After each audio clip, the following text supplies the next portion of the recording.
구독 버튼을 눌러주세요. 그럼 오늘의 이야기를 함께 들어보시죠. 야, 너 오늘 도대체 언제 들어와서 밥할 거야? 내 시누이 식구들 다 왔는데 이 늙은이가 주방에서 기름 냄새라도 맡으란 말이냐? 수화기 너머로 당당하게 쏟아지는 시어머니의 고함을 들으며 나는 고희연 케이크를 자르고 계신 친정엄마를 물끄러미 내려다보았다. 입가에 서늘한 냉소가 번졌다. 지난 3년. 나는 매달 시댁에 생활비로 300만 원을 보냈고 그들의 최고급 투풀 한우 세트, 강남 피부과 VIP 시술권, 그리고 시누이의 명품백까지 모조리 감당해왔다. 월급 250만 원짜리 마마보이 남편이 이 알량한 품위를 유지해 줄 수 있다고 그들은 정말 믿었던 걸까? 어머니, 그렇게 소리치실 기운이 펄펄 넘치시면 앞으로의 인생은 어머니 알아서 사세요. 나는 그대로 전화를 끊고 미련 없이 가족카드와 자동이체를 모조리 정지시켰다. 사람에 대한 알량한 예의조차 모르는 인간들이니 서울 중산층에서 하루아침에 밑바닥 시궁창으로 처박히는 기분이 어떤 건지 뼛속 깊이 맛보게 해주마. 한정식집 프라이빗 룸하는 난방이 빵빵하게 돌아가고 있었다. 외삼촌이 술잔을 높이 치켜들고 우렁차게 건배사를 외치는 중이었다. 나는 상석에 앉아 머리에 종이 왕관을 쓴 엄마를 바라보았다. 엄마는 멋쩍은 듯 어색하게 웃었고 그럴 때마다 눈가에는 깊은 주름이 겹겹이 잡혔다. 테이블보 위에 올려둔 스마트폰이 갑자기 부르르 떨리기 시작했다. 환해진 액정 화면 위로 시어머니라는 세 글자가 선명하게 떠올랐다. 나는 휴대폰을 집어들고 가차없이 수신 거부 버튼을 누른 뒤 화면을 바닥으로 뒤집어 놓았다. 하지만 3초도 채 지나지 않아 휴대폰은 다시 발작하듯 요란하게 진동했고 그 떨림의 도자기 숟가락까지 달그락거리며 미세한 파열음을 냈다. 내 옆에 앉아있던 남편 강도훈이 젓가락질을 멈추더니 내 휴대폰을 힐끗거리며 목소리를 한껏 낮췄다. 엄마 전화잖아. 왜 안 받아? 오늘 우리 엄마 칠순 잔치야. 나는 그의 눈을 똑바로 쳐다보며 대꾸했다. 휴대폰은 지독하게도 테이블 위를 올려댔고 결국 맞은편에 앉은 이모의 시선까지 끌어모았다. 나는 자리에서 일어나 휴대폰을 챙겨 들고 룸 밖으로 나갔다. 두툼한 카페 위에 깔린 복도, 유니폼을 입은 직원이 쟁반을 받쳐 들고 내 옆을 종종 걸음으로 스쳐 지나갔다. 나는 숨을 깊게 들이마신 후 통화 연결 버튼을 밀어 올렸다. 야. 전화가 연결되자마자 수화기 너머로 시어머니 이순자 여사의 날카로운 악다구니가 고막을 찢을 듯 터져나왔다. 어찌나 목소리가 큰지 나는 반사적으로 휴대폰을 귀에서 떼어내야 했다. 너 지금 어디 처박혀 있어? 지금 시간이 몇인데 아직도 안 기어 들어와서 저녁 준비를 안 해? 돼진 거야? 아니면 귀가 먹은 거야? 나는 휴대폰을 쥔 손에 힘을 주며 최대한 평온한 목소리를 유지하려 애썼다. 어머니, 제가 며칠 전부터 말씀드렸잖아요. 오늘 저희 친정엄마 고희연이라고요. 이쪽 한정식집에 예약해뒀다고 말씀드렸잖아요.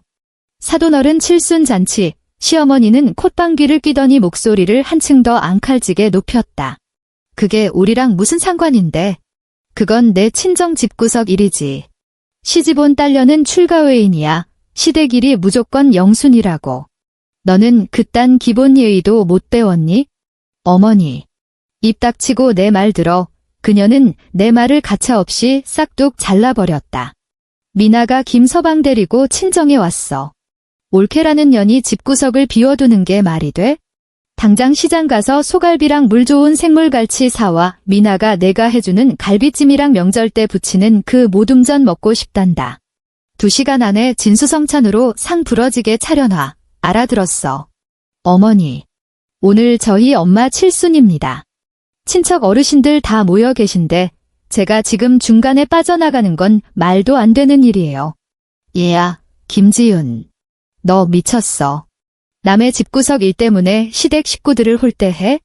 시댁 체면이라는 게 있는데 내가 이러고도 무사할 줄 알아? 당장 튀어와. 나는 더 이상 대꾸할 가치를 느끼지 못하고 통화 종료 버튼을 눌러버렸다. 화면이 곧바로 다시 번쩍거렸다. 나는 망설임 없이 그 번호를 수신 차단 목록에 쳐넣었다. 룸으로 돌아오니 테이블 분위기가 묘하게 가라앉아 있었다. 도훈은 똥 씹은 표정으로 스마트폰만 뚫어져라 쳐다보고 있었다. 자리에 앉는 나를 발견하자마자 그는 즉시 고개를 들이밀며 목이 기어가는 소리로 원망을 쏟아냈다. 여보, 방금 엄마가 나한테 전화하셨어. 엄마 지금 엄청나게 화나셨어. 나는 젓가락을 들어 잡채를 한 입 집어 먹었다. 아무 대답도 하지 않았다. 도훈이 테이블 아래로 내 옷자락을 슬그머니 잡아당겼다. 자기야, 차라리 자기가 먼저 택시 타고 넘어가는 게 낫지 않을까? 엄마 성질 불같은 거 자기도 알잖아. 미나가 매제까지 데리고 모처럼 친정에 왔는데 집에서 손님 치레할 사람이 없는 건 좀 그렇잖아. 나는 여기 남아서 장모님 술잔 채워드리고 분위기 맞추고 있을게. 절대 자기 체면 깎이는 일 없게 잘할 테니까, 음식물을 씹던 턱관절이 딱 멈췄다. 나는 고개를 돌려 말끔하게 정장을 빼입고 내 옆에 앉아있는 이 남자를 빤히 쳐다보았다. 그는 너무나도 당연하다는 듯, 심지어 내 비위를 맞추려는 듯한 눈빛으로 나를 바라보고 있었다. 마치 자신이 기가 막히게 현명한 해결책을 제시했다는 듯이. 나는 이 최고급 한정식집을 예약하느라 내 반달치 월급을 고스란히 털어넣었다. 홀로 나를 억척스럽게 키워주신 우리 엄마의 칠순을 기념하기 위해서였다. 그런데 내 남편이라는 작자는 자기 엄마의 그 몰상식하고 미친 듯한 전화 한 통을 받고서는 나더러 지금 당장 내 엄마를 버려두고 자기 그 오냐오냐 자란 여동생을 위해 갈비찜을 하러 가라고 종용하고 있는 것이다. 당신이 여기 남는다고 나는 그를 쏘아보았다. 그럼 내가 당신 목까지 효도해야지. 그는 자신이 엄청나게 배려심 깊은 남편이라도 되는 양 실실 쪼갰다. 그의 넥타이 끝에 묻어있는 갈비찜 양념 자국을 보는 순간 나는 구역질이 치밀어 오르는 것을 느꼈다. 그래, 알았어. 나는 싸늘하게 코웃음을 치며 냅킨을 뽑아 입가를 닦아낸 뒤 젓가락을 수저받침 위에 가지런히 내려놓았다. 도훈은 내가 허락한 줄 알고 안도의 한숨을 내쉬었다. 그럼 조심히가. 여기서 송파구 집까지 택시 타면 한 40분 정도 걸리니까 동네 마트 들러서 고기 살 시간은 충분할 거야. 나는 자리에서 일어나지 않았다. 대신 핸드백에서 스마트폰을 꺼내 잠금을 풀었다. 모바일 뱅킹 앱을 터치했다. 비밀번호 6자리를 꾹꾹 눌러 입력했다. 화면이 넘어가고 계좌 관리 페이지가 떴다. 나는 자동이체 관리 항목을 눌렀다. 목록 맨 첫 줄에는 이렇게 또렷하게 적혀 있었다. 매월 15일 예금주 이순자 계좌로 300만 원 이체. 내 엄지손가락이 해지 버튼을 눌렀다. 시스템이 확인 메시지를 띄웠다. 정말로 자동이체를 해지하시겠습니까? 나는 확인을 눌렀다. 이어서 나는 홈화면으로 빠져나와 카드사 앱을 실행했다. 가족카드 관리 메뉴로 들어갔다. 카드 소지자 이순자. 한도액 500만 원. 나는 주저없이 이용 정지를 눌렀다. 이 모든 작업을 마친 뒤 나는 화면을 끄고 휴대폰을 다시 가방 안에 챙겨 넣었다. 그러고는 테이블 위에 놓인 찻잔을 들어 따뜻한 둥글레차를 한 모금 마신 다음 도훈을 향해 천천히 고개를 돌렸다. 나 안 가. 내가 입을 열었다. 도훈이 멍청한 표정으로 되물었다. 방금 알았다고 했잖아. 내가 무슨 개소리를 하는지 알았다고 한 거야. 나는 그의 눈동자를 직시했다. 당신 오늘 여기서 배 터지게 많이 먹어. 다 처먹고 나서 혼자 송파구 집으로 기어들어가. 가서 불같이 화내고 계실 당신 어머니 얼굴이나 잘 보라고. 도훈은 입을 뻐끔거렸다. 내가 방금 휴대폰으로 무슨 짓을 저질렀는지 전혀 눈치채지 못한 기색이었다. 그 후로 잔치가 끝날 때까지 나는 그 인간에게 단 한 번도 눈길을 주지 않았다. 다음 날 점심시간. 나는 회사 1층에 있는 카페에 앉아 샌드위치를 베어 물고 있었다. 스마트폰 액정이 미친 듯이 번쩍거렸다. 가족 카카오톡 단체방에서 기관총을 쏘듯 알림음이 쏟아지고 있었다. 나는 단체 카톡방을 열었다. 시누이 강민아가 음성 메시지를 연달아 3개나 날린 상태였다. 새언니, 지금 도대체 뭐 하는 짓이에요? 카드 대금 결제하는 거 깜빡했어요. 나 지금 백화점에서 결제하려고 기다리고 있단 말이에요. 매장 직원은 날 벌레 보듯 쳐다보고 뒤에 사람들 줄까지 서 있는데 창피해 죽겠다고요. 빨리 돈 안 보내요? 얘야, 김지윤. 꿀 먹은 벙어리야? 말 좀 해보라고. 언니 이거 일부러 이러는 거지? 뒤이어 사진 2장이 올라왔다. 하나는 백화점 명품관 결제 데스크 앞에 사람들이 줄 서 있는 사진이었고, 다른 하나는 카드 단말기에 거래 정지라는 붉은색 오류 메시지가 뜬 사진이었다. 나는 액정을 무심하게 바라보며 시원한 아이스 아메리카노를 쭉 빨아들였다. 곧바로 도훈의 전화가 걸려왔다. 나는 여유롭게 통화 버튼을 눌렀다. 여보, 너 지금 통화돼. 도훈의 목소리는 잔뜩 다급해 보였다. 수화기 너머로는 사무실에 타자 치는 소리가 들려왔다. 엄마가 방금 나한테 전화하셨어. 강남 피부과에서 시술 다 받고 결제하려는데 카드가 안 긁힌대. 미나도 백화점에서 가방 사려다가 한도 초과 떴다는데. 당신 카드 한도 꽉 찬 거야? 일단 빨리 엄마 계좌로 300만 원부터 쏴줘. 엄마 지금 피부과 직원들한테 붙잡혀서 개망신당하고 계신단 말이야. 한도 꽉 찬 거 아니야. 나는 나직하게 대꾸했다. 그럼 대체 왜 안 긁히는데? 내가 정지시켰어. 수화기 너머로 짧은 정적이 흘렀다. 2초쯤 뒤 도훈의 목소리가 찢어질 듯 높아졌다. 믿을 수 없다는 경악이 섞여 있었다. 뭐? 내가 정지시켰다고? 왜? 도대체 카드를 왜 정지시켜? 내 명의로 된 내 카드 내가 정지시키는데 무슨 이유가 필요해? 그거 우리 엄마가 쓰는 카드잖아. 당신 엄마가 지금 거기서 얼마나 끔찍하게 망신을 당하고 있는지 알아? 강남 그 피부과 전부 사모님들만 다니는 곳인데 우리 엄마가 앞으로 거길 어떻게 얼굴 들고 다니라고. 당장 카드 정지 풀어. 도훈아, 나는 의자 등받이에 깊숙이 기대 앉아 창밖을 바쁘게 오가는 정장 차림의 직장인들을 응시했다. 그거 내 카드야. 거기서 나가는 돈, 내가 뼈 빠지게 일해서 번 내 돈이라고. 나 이제 너희 집구석에 내 돈 단 한 푼도 안 쓸 거야. 너 미쳤어. 김지윤, 도훈이 짐승처럼 낮게 으르렁거렸다. 어제 저녁에 집에 와서 밥 한 끼 차리라고 한 거 가지고 지랄까지 떨어야겠어? 지금 당장 돈 이체해. 나는 개 짖는 소리를 더 이상 들어줄 인내심이 없어 통화 종료 버튼을 가차없이 눌러버렸다. 다시 카카오톡 단체방으로 화면을 전환했다. 미나가 여전히 따져 묻는 말과 느낌표를 도배하고 있었다. 나는 입력창을 터치하고 천천히 한 줄의 텍스트를 써 내려갔다. 앞으로 당신들 생활비와 모든 지출은 자랑스러운 당신들 아들과 오빠에게 청구하세요. 내 피 같은 돈, 이제 당신네 집구석으로는 1원 한 푼도 들어갈 일 없을 테니까. 전송 버튼을 눌렀다. 그런 다음 화면 우측 상단의 톱니바퀴 아이콘을 누르고 스크롤을 맨 아래로 쭉 내렸다.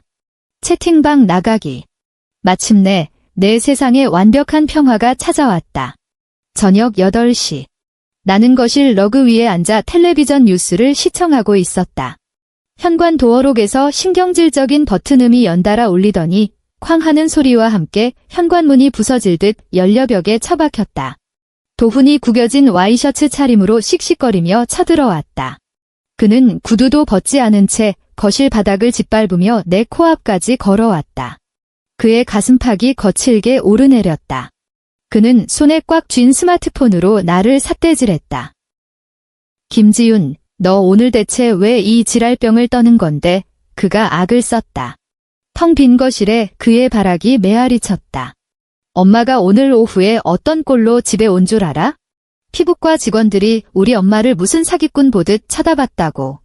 미나가 눈독 들이던 그 명품백은 석 달을 기다린 건데 돈 못 내니까 바로 뒤에 서 있던 년이 그 자리에서 낚아채서 사갔어. 미나가 억울해서 나한테 1시간 내내 오열하면서 전화한 거 아냐고. 나는 고개조차 돌리지 않고 계속 뉴스만 쳐다보았다. 내 무반응의 꼭지가 돈. 도훈은 득달같이 달려들어 테이블 위에 리모컨을 낚아채더니 텔레비전을 팍 꺼버렸다. 내가 지금 너한테 말하고 있잖아. 벙어리야. 그제야 나는 고개를 들어 분노로 시뻘겋게 달아오른 그의 얼굴을 고요하게 올려다보았다. 너 우리 집안에 시집 왔으면 넌 뼛속까지 우리 강씨 집안 귀신이야. 도훈은 어려서부터 뼛속 깊이 새겨진 그 알량한 갑을 관계 논리를 들먹이며 나를 깔아뭉개려 들었다. 어른들이 돈이 필요하시면 아랫사람이 뼈를 깎아서라도 봉양하는 게 당연한 이치야. 그게 대한민국의 법이고 도리라고. 내가 어젯밤 엄마 태도에 불만이 있었어도 그렇지. 뒤로 나한테 조용히 말하면 될 걸 굳이 카드 정지 같은 이딴 치사하고 저열한 방식을 써야 했어? 어른을 밖에서 그 꼴로 개망신을 줘? 너한테는 며느리로서의 기본 도리라는 게 아예 없냐? 며느리로서의 기본 도리, 나는 그 말을 천천히 씹어뱉으며 피식 헛웃음을 터뜨렸다. 나는 자리에서 일어나 거실장 앞으로 걸어갔다. 맨 아래 서랍을 열고 그 안에서 두툼한 서류 봉투 하나를 꺼냈다. 나는 다시 소파 테이블로 돌아와 유리 상판 위로 그 봉투를 탁 소리가 나게 내던졌다. 열어봐. 도훈이 움찔하며 봉투를 쳐다보았지만 섣불리 손을 대지 못했다. 열어보라고 했어? 그는 머뭇거리며 손을 뻗어 봉투 안의 내용물을 쏟아냈다. 수십 장의 종이가 스테이플러로 찍혀있는 은행거래 내역서였다. 페이지마다 은행의 붉은 직인이 선명하게 찍혀 있었다. 이거 내 지난 2년치 급여 통장 거래 내역이야. 나는 맨 위 페이지에 찍힌 숫자 하나를 손가락으로 가리켰다. 강도훈. 내 눈으로 직접 확인해봐. 내 한 달 월급이 도대체 얼만지. 도훈의 시선이 종이에 꽂히는 순간 그의 안색이 파리하게 질렸다. 250만 원. 나는 친절하게 그 숫자를 소리내어 읽어주었다. 내가 2년 전 그 한직으로 밀려난 이후부터 내 월급은 단 한 번도 250만 원을 넘긴 적이 없어. 나는 빨간 펜을 뽑아들어 종이 위에 동그라미를 휙휙 쳤다. 지금 우리가 사는 이 송파구 아파트, 매달 나가는 주택담보대출 이자만 120만 원. 내가 허세 부리려고 영혼까지 끌어모아 할부로 뽑은 저 외제차, 한 달 차값이 80만 원. 거기다 아파트 관리비에 전기세, 수도세, 도시가스 요금 다 합치면 평균 40만 원. 나는 펜을 서류 위로 툭 던지고 얼음장 같은 눈으로 그를 쏘아보았다. 120 더하기 80 더하기 40. 총 240만 원. 내 그 알량한 250만 원짜리 월급에서 이 숨만 쉬어도 나가는 고정비를 떼고 나면 딱 10만 원 남아. 나는 그를 향해 한 걸음 다가서며 그의 눈동자를 올감했다. 강도훈. 내 눈 똑바로 보고 대답해. 넌 대체 무슨 돈으로 내 엄마를 봉양했다는 거지? 도훈의 목을대가 뻑뻑하게 움직였다. 그는 흠칫 뒤로 반걸음 물러서며 구차한 변명을 늘어놓으려 했다. 내가 지금은 부서가 이래서 그렇지 곧 승진만 하면 지금은 이래. 나는 그의 말을 무참히 잘라냈다. 내 엄마가 나한테 매달 생활비로 뜯어간 돈이 300만 원이야. 그것도 모자라 한도 500만 원짜리 가족카드까지 매달 한도 꽉꽉 채워 긁어댔지.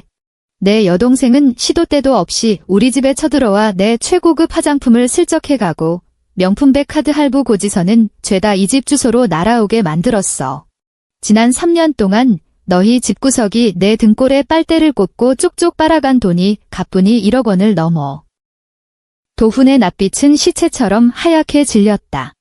입만 붕어처럼 벙긋거릴 뿐 단 한마디도 온전한 문장을 뱉어내지 못했다. 입만 열면 나보고 강씨 집안 사람이라느니 아랫사람이 어른 모시는 게 도리라느니 훈계질을 해댔지. 나는 조소를 날렸다. 그래, 좋아. 내 엄마니까, 널 낳아준 친엄마니까. 오늘부터는 내 그 자랑스러운 강씨 집안의 든든한 장남인 내가 직접 봉양해. 내 통장에 남은 그 처량한 10만 원으로 강남 피부과에서 내 엄마 네일 케어라도 한 번 받게 해줄 수 있는지 내 두 눈으로 똑똑히 지켜볼 테니까. 나는 몸을 돌렸다.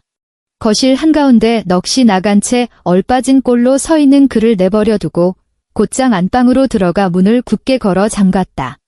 나라는 거대한 링거줄이 뽑혀나간 직후 내 피 같은 돈으로 겹겹이 쌓아 올렸던 시댁의 그 헛된 허영과 품위는 내가 상상했던 것보다 훨씬 더 처참하고 빠르게 무너져 내렸다. 일주일 뒤 저녁. 샤워를 마치고 막 욕실을 나오는데 베란다 쪽에서 도훈이 무언가를 억누르며 악다구니를 쓰는 소리가 들려왔다. 샷시 문을 꽉 닫아두긴 했지만 고요한 여름밤이라 그 찌질한 언쟁 소리는 문틈을 타고 안방까지 고스란히 흘러들어왔다. 내가 내 자동차 보험료 내줄 돈이 어딨어. 강민아, 너 미쳤어? 오빠가 무슨 한국조 폐공사에서 지폐라도 찍어내는 줄 알아. 그걸 내가 어떻게 아는데. 새언니가 내 카드까지 싹 다 정지시키는 바람에 나 지금 점심시간에 편의점 가서 삼각김밥으로 끼니 때우고 있다고. 엄마가 마트 마감 시간에 떨이채소 좀 사러 간 게 뭐 어때서. 예전에는 매일 툭불 한우 구워 먹고 살았지. 근데 그거 다 새언니 돈이었잖아. 이제 빈털터리인데 배추 쪼가리 말고 무얼 씹어 먹으란 말이야. 나한테 징징대지 마. 내 그 찌질하고 무능한 남편 새끼한테 가서 돈 달라고 해. 끊어. 나는 수건으로 젖은 머리를 툭툭 털며 도훈이 이성을 잃고 전화를 끊어버린 뒤 베란다 세탁기를 신경질적으로 걷어차는 소리를 감상했다. 다음 날은 토요일이었다. 아침 9시. 나는 주방 아일랜드 식탁 앞에 서서 여유롭게 커피를 내리고 있었다. 현관문 밖에서 도어록 번호를 누르는 날카로운 전자음이 연달아 들려왔다. 이어서 비밀번호 오류를 알리는 경고음이 울렸다. 잠시 후 아까보다 훨씬 더 거칠고 성급한 손길로 번호를 찍어대는 소리가 들렸다. 결과는 역시나 삐빅거리는 오류음이었다. 나는 커피잔을 손에 든 채 묵묵히 현관 쪽을 응시했다. 며칠 전 나는 사람을 불러 도어록 비밀번호를 예전에 도훈 생일 더하기 시어머니 생일 조합에서 아무 규칙 없는 길고 복잡한 난수로 싹 바꿔버렸다. 밖에서 번호를 누르던 소리가 멈추더니 이내 현관문이 부서져라 쾅쾅쾅 두드리는 폭력적인 소음이 터져나왔다. 야, 김지윤. 이 싸가지 없는 년아. 당장 문 안 열어. 두꺼운 철문을 뚫고 들어오는 시어머니의 포악한 고함과 함께 구둣발로 문짝을 거칠게 걷어차는 소리가 복도를 울렸다. 이어서 시누이 미나의 새된 쇳소리가 울먹이며 보태졌다. 새언니, 빨리 문 열어요. 언니 때문에 우리 엄마가 지금 얼마나 비참해졌는지 알기나 해? 비밀번호를 왜 바꿔버린 건데요? 시어머니가 오셨는데 어디서 감히 문을 안 열고 버텨? 문 열어. 이 천하의 호로 잡녀나. 돈푼 나부랭이 좀 번다고 시어미가 우습게 보여? 당장 기어 나오지 못해. 쾅쾅거리는 쇳소리가 고요한 아파트 복도를 찢어놓을 듯 소름 끼치게 울려 퍼졌다. 나는 커피잔을 내려놓고 냉장고로 걸어가 시원한 얼음물을 한 병 꺼냈다. 뚜껑을 비틀어 열고 단숨에 꿀꺽꿀꺽 들이켰다. 차디찬 생수가 식도를 타고 넘어가자 뇌속까지 짜릿할 정도로 머리가 맑아졌다.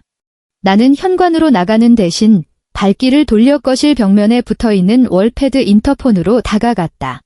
전원 버튼을 터치했다. 액정 화면이 켜지며 현관 밖 폐쇄회로 텔레비전 카메라가 비추는 상황이 적나라하게 드러났다. 시어머니 이순자 여사는 시장 바닥 미친 여자처럼 양주먹을 꽉 쥐고 문짝을 미친 듯이 내려치고 있었다. 산발이 된 머리카락 아래로 분노에 잡아먹혀 추악하게 일그러진 노파의 얼굴이 보였다. 미나는 한 손으로는 문짝을 치면서도 혹여나 앞집이나 옆집 사람들이 나와서 볼까봐 연신복도 양끝을 힐끔거리며 눈치를 살피고 있었다. 나는 통화 버튼을 누르고 다이렉트로 아파트 단지 방제실을 호출했다. 수고하십니다. 여기 101동 1502호인데요. 나는 화면 속에서 짐승처럼 헐떡이는 시어머니의 흉측한 얼굴을 응시하며 감정의 동요라곤 단 한 방울도 섞이지 않은 건조한 목소리로 말했다. 지금 제 집 현관문 밖에서 신원을 알 수 없는 외부인 2명이 계속 문을 박살낼 듯이 두드리면서 난동을 부리고 있거든요. 보안 직원의 목소리에 즉각 비상이 걸렸다. 1502호 입주민이십니까? 혹시 안면이 있는 분들입니까? 전혀 모르는 사람들입니다. 제가 문을 열어주지 않으니까 이제는 발로 차고 욕설을 퍼붓고 난리도 아니네요. 당장 보안 요원들 좀 올려보내서 처리해 주시죠. 당장 쫓아내주세요. 경비실 차원에서 제재가 안 된다면 주거침입 및 특수협박으로 곧바로 112에 경찰 부르겠습니다. 알겠습니다. 절대 현관문 열어주지 마시고 안에 대기해 주십시오. 순찰 중인 대원들 즉시 올려보내겠습니다. 전화를 끄는 나는 벽에 등을 기대고 팔짱을 낀 채 월패드 화면 속 라이브쇼를 감상했다. 3분도 채 지나지 않아 엘리베이터 문이 열렸다. 덩치가 산만한 제복 차림의 보안 요원 2명이 바쁘게 뛰어나왔다. 화면 속에서 보안 요원들이 여전히 문짝을 치고 있는 시어머니의 양팔을 제압했다. 시어머니는 처음엔 당황한 듯 멈칫하더니 이내 악에 받쳐 길길이 날뛰며 내 집 현관문을 손가락질하고 무언가 맹렬하게 저주를 퍼부어댔다. 하지만 육중한 방음용 방화문에 가로막혀 내 눈에는 그저 붕어처럼 입을 쩍쩍 벌려대는 우스꽝스러운 무성 영화처럼 보일 뿐이었다. 보안 요원들은 늙은 여자의 발악 따위는 가볍게 무시하고 양쪽에서 겨드랑이를 하나씩 꿰찬 채 그녀를 짐짝처럼 질질 끌고 엘리베이터 쪽으로 향했다. 그 험악한 꼴을 본 미나는 사색이 되어 뒷걸음질을 치더니 결국 쥐새끼처럼 보안 요원들의 뒤를 졸졸 따라 엘리베이터 안으로 꼬리를 말고 도망쳤다. 복도는 다시 쥐죽은 듯 평온해졌다. 나는 월패드 화면을 끄고 주방 아일랜드 식탁으로 돌아와 다 식어버린 반잔의 커피를 싱크대 배수구에 남김없이 쏟아버렸다. 이 난동이 벌어진 지 사흘째 되는 날, 화요일 늦은 오후. 퇴근 후 집에 돌아와 막 현관에서 구두를 벗는데 거실 소파에 시체처럼 널브러져 있는 도훈의 모습이 시야에 들어왔다. 그는 정작 마이조차 벗지 않은 상태였고 넥타이는 쥐어뜯은 듯 볼품없이 비뚤어져 있었다. 안색은 잿빛에 가깝게 시퍼렇게 죽어 있었다. 소파 테이블 위에는 서류 몇 장이 어지럽게 널브러져 있었다. 가까이 다가가 무심코 서류를 내려다보았다.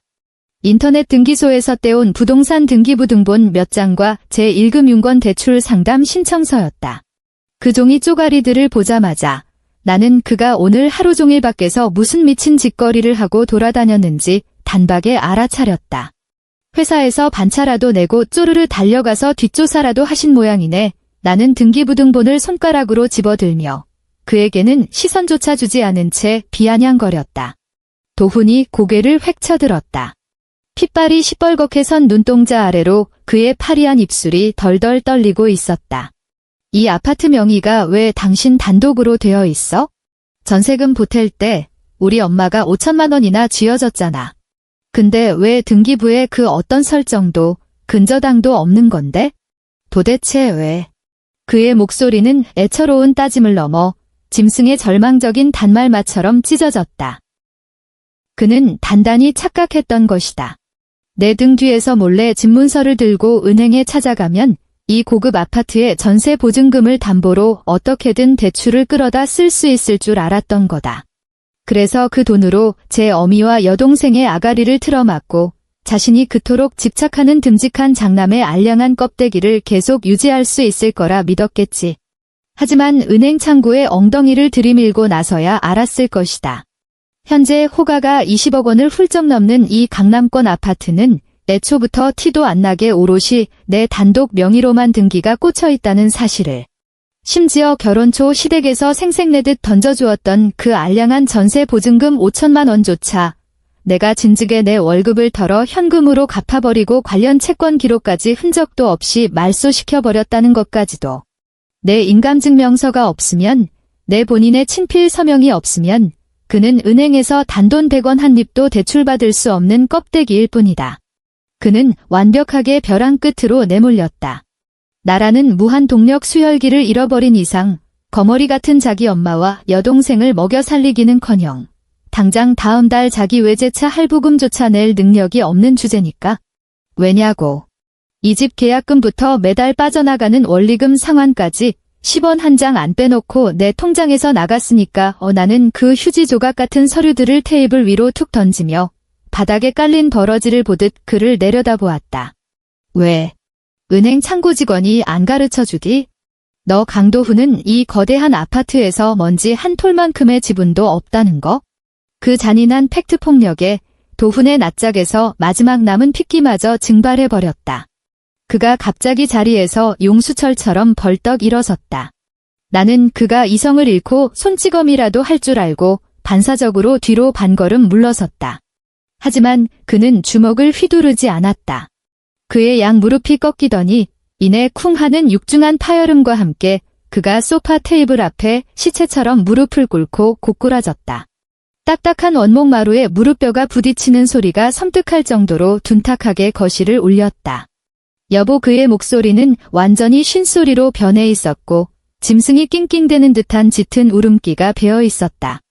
그는 소파의 가죽 모서리를 두 손으로 부서져라 움켜쥐고 있었다. 지훈아, 내가 다 잘못했어.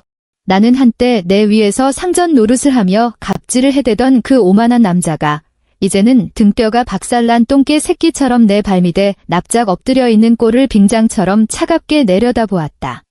나 진짜 어떻게 해야 할지 모르겠어. 콧물과 눈물이 범벅이 되어 그의 턱을 타고 뚝뚝 떨어졌다.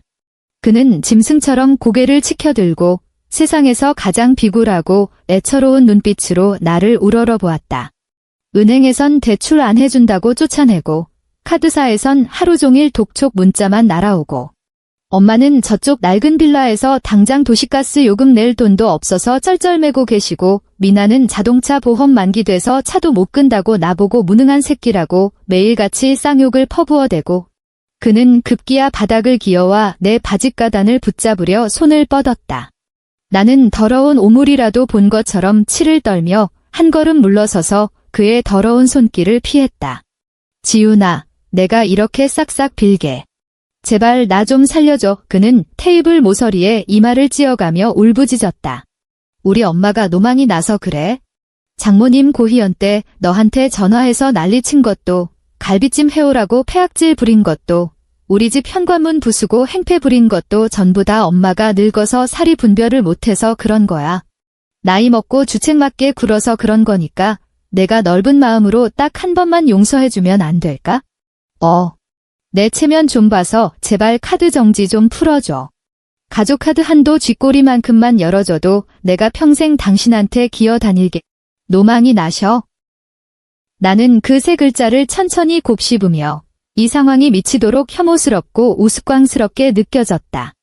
이 쓰레기 같은 남자의 머릿속에서는 그저 자기가 바닥에 무릎 한 번 꿇고 모든 죄악을 늙은 애미의 노망 핑계로 돌려버리면 지난 3년간 내 등골에서 뽑아먹은 피와 살, 내가 감내해야 했던 그 끔찍한 모멸감들이 전부 백지장처럼 세탁될 수 있다고 믿는 것이다. 콧물과 눈물로 얼룩진 그의 찌질한 낯짝을 내려다보고 있자니 내 안에서는 동정심이라는 감정이 단 한 톨도 피어오르지 않았다. 그저 바짝 타버린 쓰레기 소각장에 역겨운 죄를 보는 기분일 뿐. 나는 그 벌레 같은 인간을 지나쳐 걸음을 옮기려 했다. 그 순간 그가 바닥을 기어와 기어코 내 발목을 덥석 부여잡았다. 지훈. 나는 발걸음을 멈추고 고개를 숙였다. 콧물과 눈물 범벅이 된 그의 시뻘건 손가락이 내 홈웨어 바짓가단을 미친 듯이 틀어지고 있었다. 면 소재의 얇은 천이 기괴하게 일그러지며 발목 맨살에 찰싹 달라붙었고 그의 손에서 뿜어져 나오는 그 기분 나쁘고 끈적끈적한 체온이 고스란히 전해졌다. 이거 놔. 나는 얼음장처럼 차분하게 경고했다. 하지만 그는 소나귀의 힘을 풀지 않았다. 오히려 더욱 필사적으로 매달리며 아예 상반신 절반을 마루바닥에 질질 끈 채로 나를 우러러보았다. 지훈아, 너 이렇게까지 피도 눈물도 없는 여자 아니잖아. 그래도 명색이 내 어머니야. 우리 엄마가 진짜 길거리에 나앉는 꼴을 보고 싶어? 미나가 돈 없어서 시댁에서 소박 맞고 쫓겨나는 꼴을 봐야 속이 시원하겠냐고. 내가 이렇게 무릎 꿇고 빌잖아. 이 아파트 담보로 넣고 대출 아주 조금만, 진짜 티도 안 날 만큼만 뽑아서. 나는 쥐고 있지 않은 반대쪽 발을 가볍게 들어 올렸다. 그러고는 단단한 뒤꿈치로 내 발목을 쥐고 있는 그의 뼈마디 굵은 손등을 짓밟았다.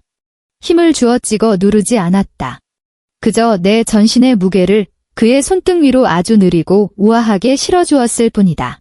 도훈은 고통에 신음하며 반사적으로 손을 탁 놓았다. 나는 구겨진 바짓단을 툭툭 털어펴고는 바닥에 널브러진 그를 훌쩍 타넘고 안방으로 걸어갔다. 김지훈, 내 등 뒤에서 절망에 찬 단말마가 터져나왔다. 너 기어이 우리 식구들 다 피 말려 죽는 꼴을 봐야 직성이 풀리겠어.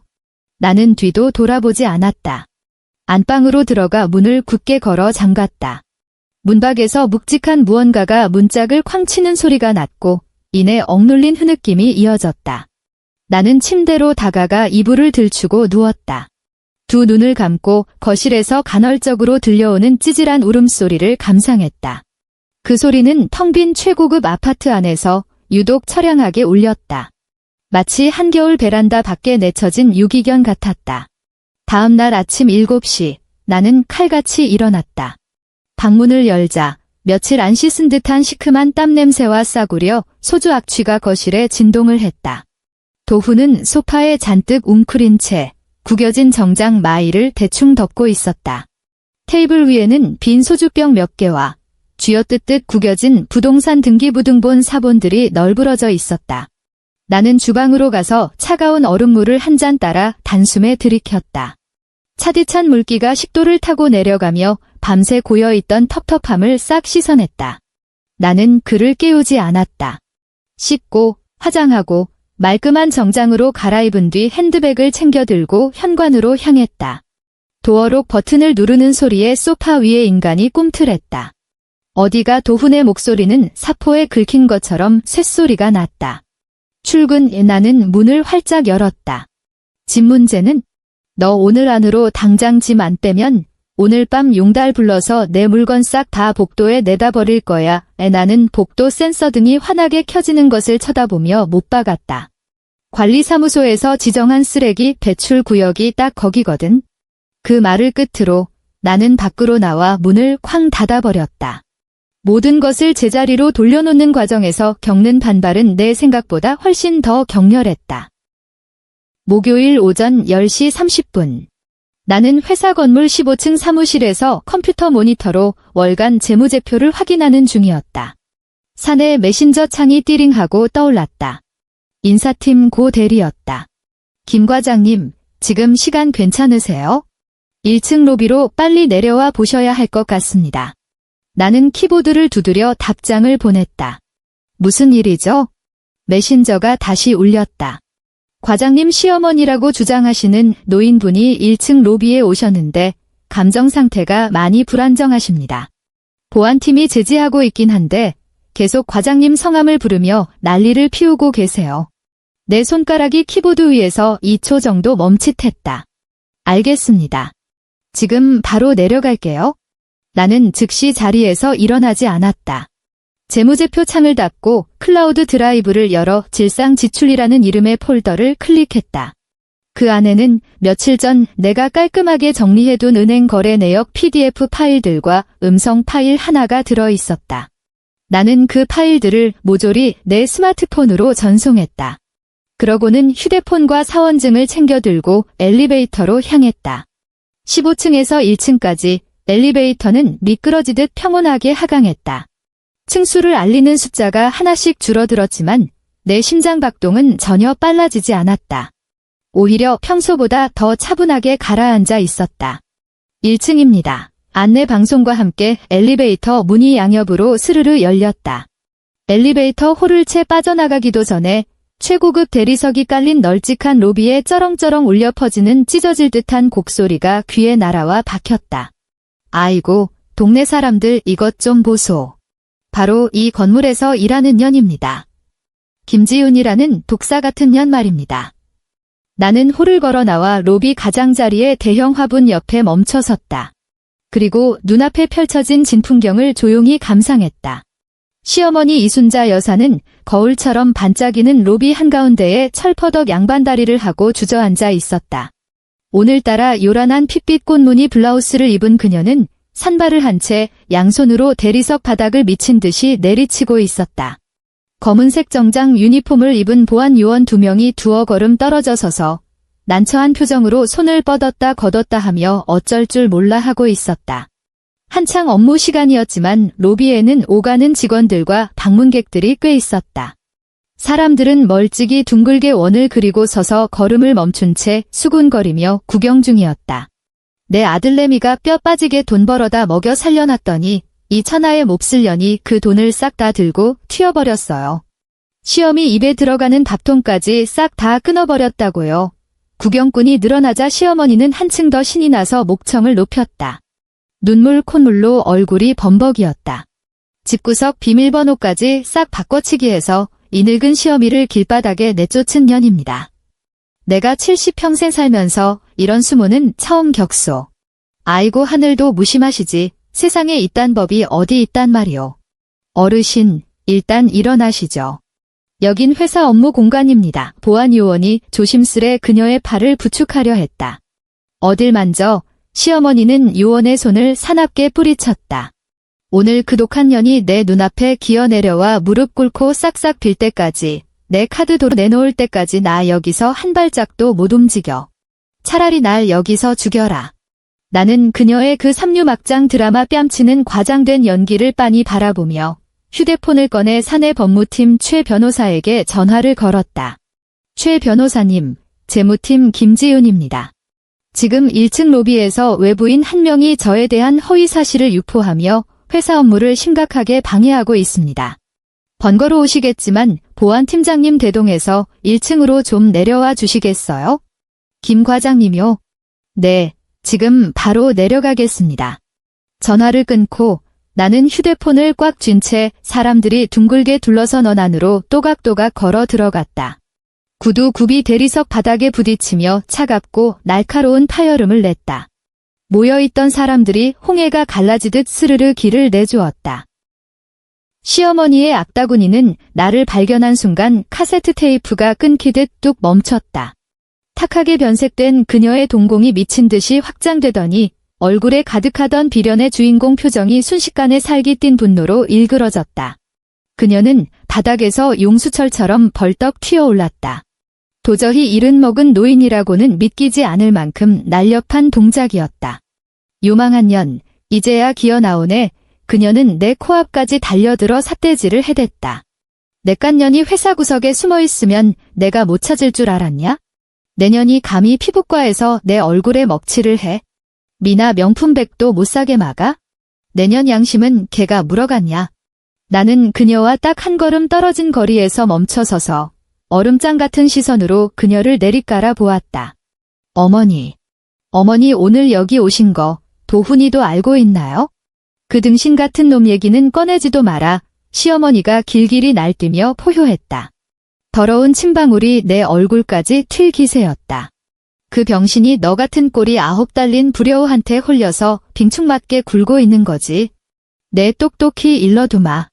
오늘 너희 회사 사람들 다 보는 앞에서 당장 내 그 500만 원짜리 카드 정지 안 풀면, 그리고 내 정신적 피해 보상금으로 5천만 원 안 내놓으면 나 앞으로 매일같이 여기 와서 들어놓을 거야. 주변의 웅성거림이 한층 거세졌다. 저만치 서있던 인사팀 고 대리가 걱정스러운 눈빛으로 나를 쳐다보고 있었다. 5천만 원이요. 나는 그 숫자를 나직하게 되짚었다. 그래. 그건 내년이 우리 강씨 집안의 진빚이야. 내가 기죽지 않자. 시어머니는 아예 고래고래 고함을 질러 기선제압을 시도했다. 시집 온 년이 돈 벌면 그게 다 시댁 돈이지. 내년이 집구석 경제권 싹 다 틀어지고 앉아서 시부모를 굶겨? 이거 완전 폐륜 아니야. 이게 말이 돼? 마침 엘리베이터 쪽에서 다급한 발소리가 들려왔다. 법무팀 최 변호사가 덩치 큰 보안팀장 2명을 대동하고 성큼성큼 다가오고 있었다. 김 과장님 운의 곁으로 다가온 최 변호사가 시어머니를 쓱 훑어보더니 목소리를 낮춰 물었다. 경찰 부를까요? 이 정도면 명백한 업무방해죄 성립합니다. 최 변호사님, 딱 1분만 기다려주세요. 나는 그를 향해 고개를 돌렸다. 나는 다시 시어머니를 똑바로 응시했다. 내 주변에 정장 입은 덩치들이 늘어나자 그녀의 맹렬하던 기세가 살짝 주춤했지만 여전히 턱을 빳빳하게 쳐들고 억울한 피해자 코스프레를 유지하고 있었다. 어머니께서 방금 제가 시부모를 굶기고 도훈이 돈을 싹 다 들고 튀었다고 하셨죠. 나는 손에 든 휴대폰을 번쩍 들어 올렸다.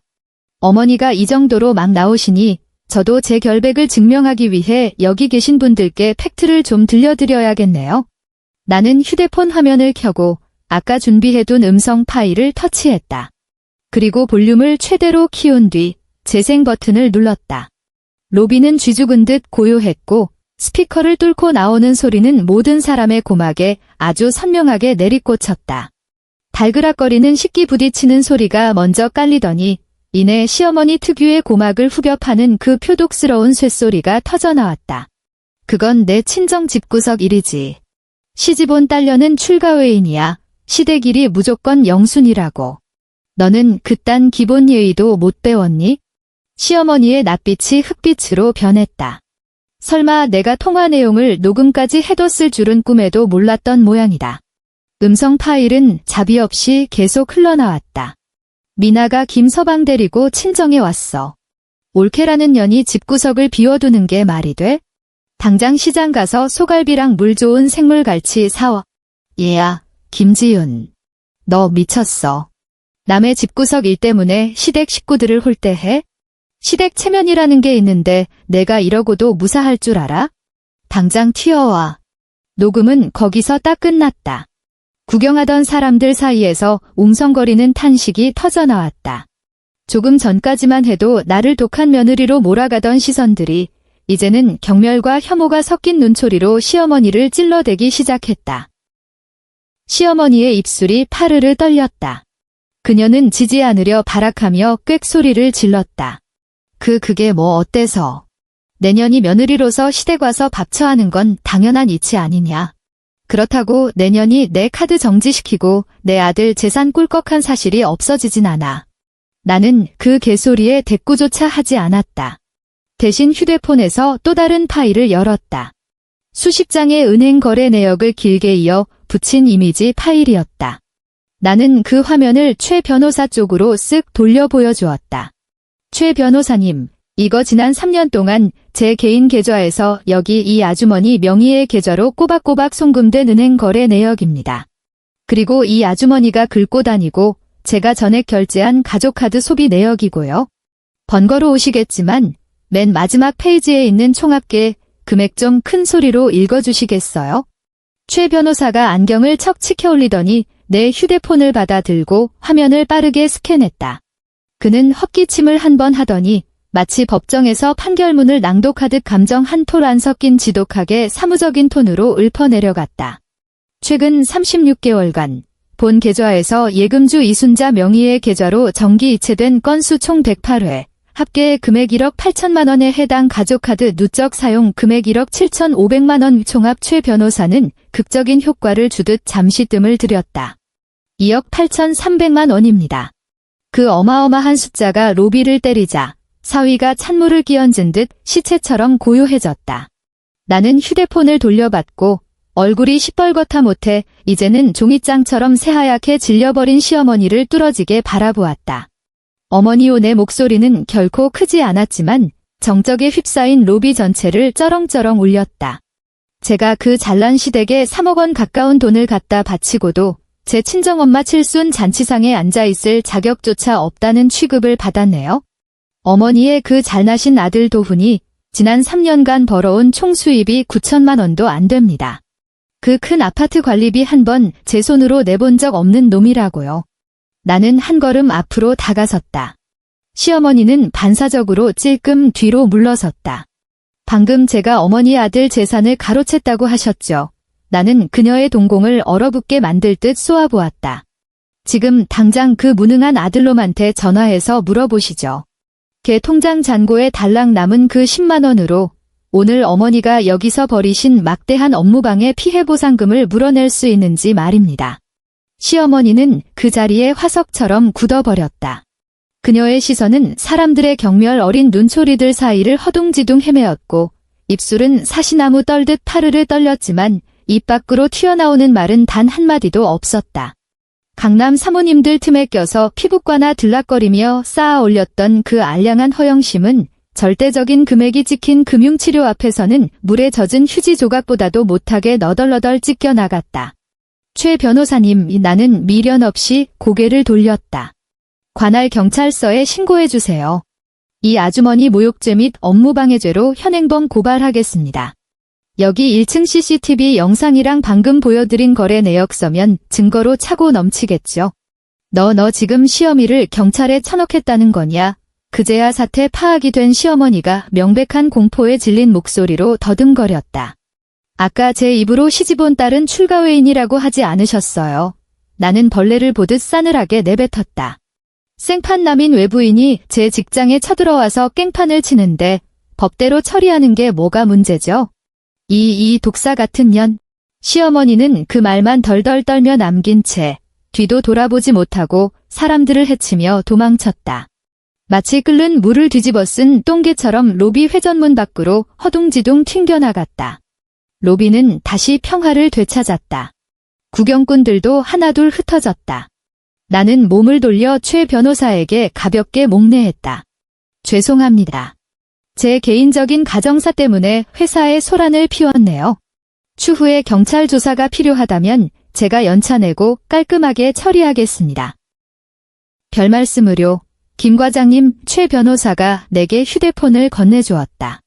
혹시 이혼 전문 변호사 추천이 필요하시면 말씀하세요. 제가 보기엔 지금 당장 소송 들어가셔야 할 각인데요. 감사합니다. 이미 탑급으로 세팅해뒀습니다. 나는 휴대폰을 받아쥐고 다시 엘리베이터로 당당하게 걸어갔다. 오후 2시. 서초동 가정법원 앞 최고급 인테리어를 자랑하는 대형 로펌 회의실. 블라인드가 빈틈없이 쳐진 프라이빗한 공간. 나는 푹신한 가죽 소파에 기대 앉아 있었다. 내 맞은편에는 강도훈 같은 찌질이는 평생 이름 한 번 못 들어봤을 업계 승소율 1위의 독종 이혼 전문 박 변호사가 앉아 있었다. 테이블 위에는 벽돌만큼 두꺼운 서류 철 3개가 놓여 있었다. 김지윤 의뢰인님, 증거자료 수집이 아주 예술이네요. 박 변호사가 붉은 도장이 찍힌 은행 거래 내역을 휘리릭 넘기며 흡족하게 미소 지었다. 이 혼인 기간 동안 남편분의 경제적 기여도는 사실상 제로입니다. 송파구 아파트 전세 끼고 산 매매건 역시 계약금부터 매달 나간 주담대 원리금 상환 내역까지 전부 의뢰인님 단독 통장에서 지출된 게 완벽하게 소명되네요. 그뿐만이 아닙니다. 나는 손가락으로 2번째 서류철을 톡톡 쳤다. 작년 7월부터 10월까지 내역 한번 확인해 보시죠. 박 변호사가 파일을 열어 형광펜으로 칠해진 숫자들을 날카롭게 훑었다. 남편이 의뢰인님 동의도 없이 부부 공동 계좌에서 무려 2,500만 원을 강민아라는 이름의 계좌로 5번에 걸쳐 빼돌렸군요. 적요란에는 인테리어 대금이라고 적혀 있지만 차용증이나 그 어떤 증빙 서류도 없고요. 그거 제가 대출 원금 중도 상환하려고 악착같이 모아둔 돈이었어요. 나는 종이컵에 든 따뜻한 물을 한 모금 마셨다. 그 신우이라는 년이 그 돈으로 자기 차를 뽑았고 지금까지 단 1원도 갚을 생각이 없죠. 이거는 남편이 고의적으로 부부 공동 재산을 은닉하고 빼돌린 증거로 법정에 들이밀어 주세요. 당연하죠. 재산 분할 소송에서 우리한테 미치도록 유리한 꿀 카드입니다. 박 변호사가 서류철을 덮으며 테이블 위로 깍지 낀 손을 올렸다. 자, 그럼 김지윤 의뢰인님. 원하시는 결론이 뭡니까? 단순히 의뢰인님 목만 챙겨서 빠지시겠습니까? 그 새끼 팬티 한 장 못 건지고 빈털터리로 쫓겨나게 만들어주세요. 나는 변호사의 눈을 똑바로 응시했다. 이 아파트에서 그 인간 몫으로 떨어질 돈은 단 10원도 없습니다. 게다가 제 피 같은 월급으로 차값 할부 갚아준 그놈 명의의 외제차도 철저하게 부부 공동 재산으로 묶어서 가차없이 청산해 버릴 겁니다. 남편의 경제적 기여도가 전무한 데다 재산 은닉 정황까지 뚜렷하고 무엇보다 시댁 식구들의 지속적이고 악의적인 정신적 학대까지 입증된다면 법원에서 의뢰인님에게 재산의 100%를 인정해줄 확률이 압도적으로 높습니다. 박 변호사가 수첩에 파워풀하게 메모하며 답했다. 그리고 하나 더요. 나는 가방에서 아까 경찰서에서 받아온 사건 접수증을 꺼내 밀었다. 오늘 오전에 회사 로비에서 그쪽 어머니한테 깽판을 당했습니다. 접근 금지 가처분 신청도 같이 넣어주세요. 강도훈, 이순자, 강민아. 이 세 인간이 제 집과 회사 반경 500m 이내로 얼씬도 못하게 막아주세요. 이건 지금 당장 법원에 신청서 넣겠습니다. 경찰 출동 기록이랑 회사 로비 CCTV 같은 빼박 증거가 있으니 접근 금지 명령은 판사님이 빛의 속도로 인용해 주실 겁니다. 오후 4시. 나는 박 변호사의 뒤를 따라 가정법원 민원실로 당당히 입성했다. 번호표를 뽑고 차례를 기다려 그 두툼한 이혼 소장과 증거자료 폭탄을 창고에 던져 넣었다. 법원 직원이 서류 뭉치 위에 붉은 접수 도장을 거침없이 내리찍었다. 쾅, 쾅, 쾅. 그 둔탁하고 시원한 마찰음이 널찍한 법원 로비에 경쾌하게 울려 퍼졌다. 소장 접수증을 받아든 순간 내 마음은 날아갈 듯 가볍지도 그렇다고 짓눌리듯 무겁지도 않았다. 그저 영수증 확인하듯 접수 번호를 한번 쓱 훑어보고는 반듯하게 접어 가방 안주머니에 찔러 넣었을 뿐이다. 법원 회전문을 밀고 밖으로 나오자 가을을 알리는 차가운 이슬비가 부슬부슬 흩날리고 있었다. 스마트폰이 짧게 진동했다. 은행에서 날아온 출금 알림이었다. 스마트폰 화면에 메시지가 떴다. 16시 5분, 변호사 선임 비용 결제가 완료되었습니다. 나는 액정을 톡 끄고 우산을 펼쳐들고 지하철역을 향해 경쾌하게 발걸음을 옮겼다. 그 후로 이어진 몇 달간의 소송전은 그야말로 일방적이고 자비 없는 도살극이었다. 변호사 선임할 돈조차 없던 도훈은 무료법률구조공단을 찾아가 국선 변호인을 구하는 수밖에 없었다. 법원 송장과 산더미 같은 증거 부분들이 그가 기어들어간 바퀴벌레 나오는 고시원 방구석으로 날아갔을 때 그의 휴대폰 번호로 수백 통의 발작적인 부재중 전화가 찍혔다. 나는 단 한 통도 받아주지 않았다. 1차 조정기일이 열리던 날, 나는 법원 조정실에서 마침내 그 인간의 꼬라지를 다시 마주하게 되었다. 그는 반쪽이 되어 있었다. 예전엔 항상 칼주름 잡아 입고 다니던 맞춤 정장이 이제는 허수아비 옷처럼 펄럭거렸다. 턱수염은 푸르스름하게 제멋대로 자라 있었고 나를 깔아뭉개던 그 재수없는 오만함은 온데간데 없이 가혹한 현실의 영혼까지 탈곡당한 껍데기만 남아 있었다. 긴 테이블 상석에 앉은 조정위원이 의례적인 멘트로 합의를 종용하려 들었다. 피고 측 원고가 제시한 재산 분할 청구에 대해 뭐 이해 있습니까? 도훈의 변호사라는 앳된 얼굴의 초짜가 벌벌 떨며 서류를 뒤적거렸다. 존경하는 위원님. 피고가 비록 소득은 적었으나 혼인 기간 동안 가사노동에 일부 기여한 바가 있습니다. 무엇보다 문제가 되는 송파구 아파트 전세 보증금 중 5천만 원을 피고의 모친께서 지원해 주셨고 원고 측 대리인. 이 5천만 원에 대해 소명할 자료 있습니까? 조정위원이 우리 쪽을 쳐다보며 물었다. 박 변호사는 코웃음을 치며 서류 가방에서 깔끔하게 제본된 문서를 꺼내 테이블 위로 미끄러뜨렸다. 위원님. 이건 원고가 혼인 2년 차의 피고 모친 이순자 씨의 계좌로 5천만 원을 일시불로 꽂아준 이체 확인증입니다.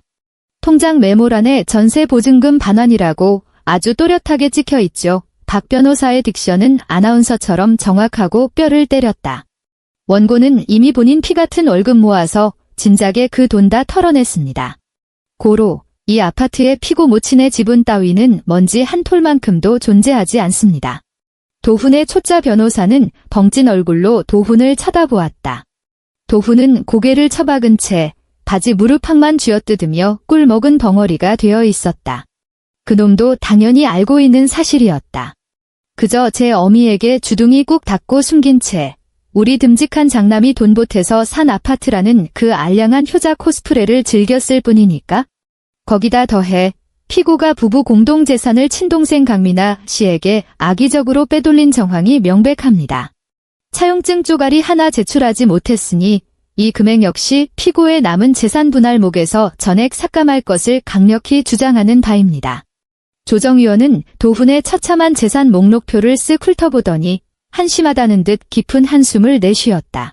아직 할부금도 다 못 갚은 그 깡통 외제차를 빼고 나면 강도훈이라는 인간 명의로 된 남은 재산 따위는 세상 어디에도 없었으니까. 당연하게도 조정은 그 자리에서 결렬되었고 사건은 곧바로 정식 판결로 넘어갔다. 판결문은 내 생각보다 훨씬 더 스피디하게 날아왔다. 선고 결과가 나온 날 나는 회사 내 자리에서 법원이 보낸 두툼한 등기 우편을 뜯었다.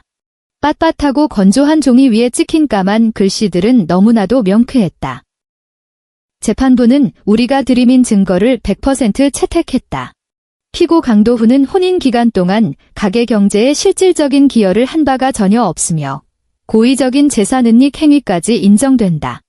따라서 송파구 아파트의 소유권은 온전히 원고 김지은에게 귀속된다. 또한 피고 명의의 차량 역시 혼인 중 부부 공동자금으로 대출금이 납부되었으므로 청산 대상에 해당하며 피고는 원고에게 2,800만 원을 배상하라는 주문이었다. 판결문 맨 마지막 줄에는 이렇게 적혀 있었다. 원고와 피고는 이혼한다. 나는 그 깔끔한 승소 판결문을 다시 봉투에 집어넣고 서랍 깊숙이 자물쇠를 채웠다. 그러고는 아무 일 없었다는 듯 키보드를 두드리며 거래처 담당자에게 업무 메일을 보냈다.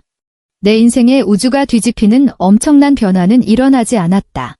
그저 내 지난 3년의 삶을 지독하게 악취로 물들였던 막힌 하수구를 마침내 시원하게 뻥 뚫어버렸을 뿐이다. 도훈이 송파구 아파트에서 짐을 빼야 하는 데드라인은 판결이 확정된 바로 그 주 주말이었다. 나는 집구석에 얼씬도 하지 않았다. 대신 돈을 넉넉히 얹어 포장이사 업체를 불렀고 아파트 보안팀에 그놈이 딴짓 못하게 끝까지 감시해달라고 특별히 부탁을 넣어뒀다.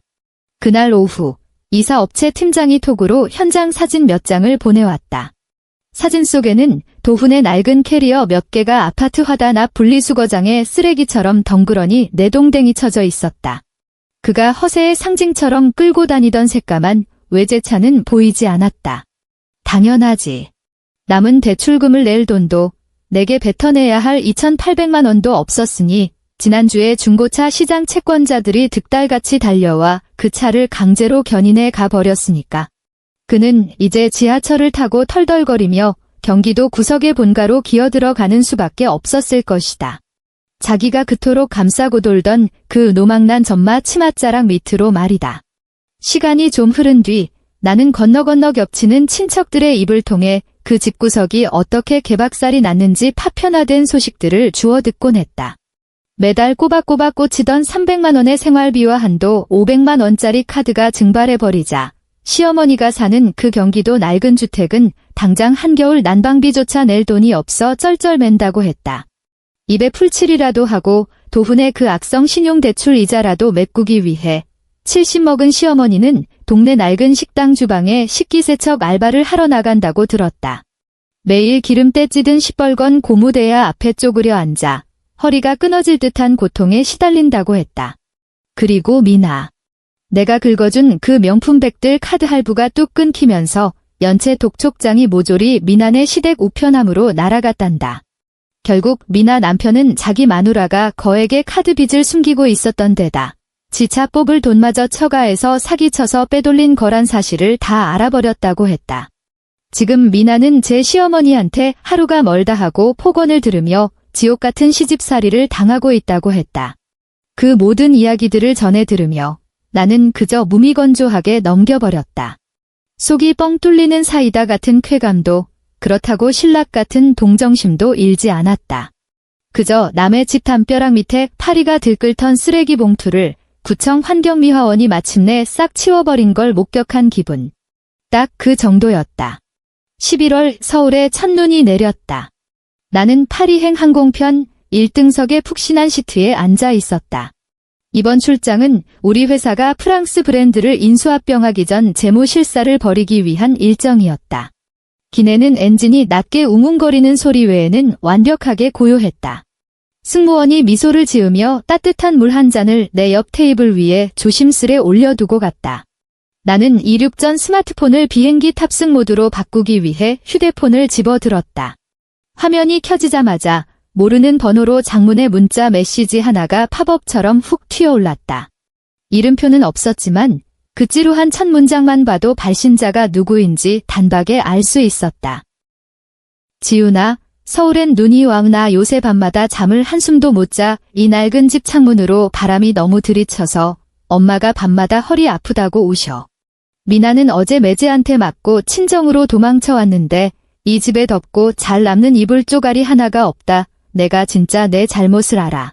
그날 밤 일 매일매일 후회하고 있어? 내가 조금이라도 날 용서해 줄 수 있다면 제발 우리 식구 살 길이라도 한 번만. 문자는 어찌나 긴지 화면에 다 담기지도 못하고 끝머리에 전체복이라는 파란색 작은 글씨가 달려 있었다. 나는 그것을 누르지 않았다. 내 손가락은 화면 위를 부드럽게 맴돌다 이내 왼쪽으로 쓱 밀어버렸다.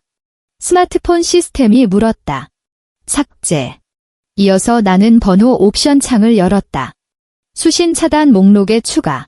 모든 뒷정리를 끝낸 뒤 나는 폰 측면의 전원 버튼을 길게 눌러 액정을 완전히 까맣게 꺼버렸다. 나는 휴대폰을 뒤집어 테이블 위에 올려놓고 따뜻한 물을 들어 한 모금 마셨다. 비행기가 활주로를 질주하며 가속하더니 이내 기술을 살짝 쳐들고 잿빛 구름을 뚫고 솟아올랐다. 나는 테이블 위에 놓인 까만 휴대폰을 물끄러미 바라보았다. 불과 몇 달 전, 우리 엄마 칠순 잔치가 열리던 그 룸에서 저것은 마치 미친 괴물처럼 테이블 위를 요란하게 진동하며 뛰어다녔다. 나를 그 따뜻한 방에서 끄집어내 다른 인간들 입에 쳐넣을 갈비찜을 하러 가라고 강요하면서 말이다. 그때 나는 저것을 바닥으로 뒤집어 놓은 채 행여나 다시 소리를 낼까봐 심장을 졸이며 노심초사해야만 했었다. 하지만 지금 저것은 내 앞에서 숨죽인 채 얌전히 누워있다. 유리잔 속의 물은 거울처럼 잔잔하여 그 어떤 미세한 파동조차 일지 않았다. 나는 1등석의 넓고 푹신한 등받이에 깊숙이 몸을 파묻고 창문의 덮개를 스르륵 내렸다. 두 눈을 감고 한숨 푹 잘 준비를 했다. 이제 내 단잠을 깨울 불청객은 존재하지 않을 것이다. 오늘의 이야기는 여기까지입니다. 여러분 모두 매일매일 행복하시길 바라며 다음 이야기에서 또 만나요.